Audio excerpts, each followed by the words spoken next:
kartais tai, ką mes vadiname 4 mėnesių miego regresija, prasideda daug anksčiau. Tai yra miego pokyčiai kartais yra susiję ne su 4 mėnesių miego regresija, bet labiau su 3 mėnesių kognityviniu raidos šuoliu. Apie 3 mėnesį galima pastebėti, kad mūsų vaikeliai iki tol buvę tokie labai nereaguojantis į aplinką, tarsi niekas dar jų nelabai domina. Apie 3 mėnesį iš tiesų labai stipriai pasikeičia.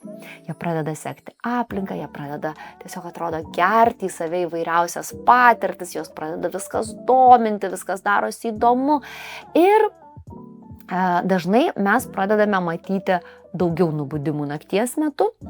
Kartais, pavyzdžiui, jeigu 2 mėnesį mes galim turėti ir 2 naktinius nubudimus, o gal ir 1, tai dažnai 3 mėnesį nubudimų pasidaro gerokai daugiau, bet tai dar ne ciklo pasikeitimas, tai dažniausiai yra vadinamas kognityvinis šuolis.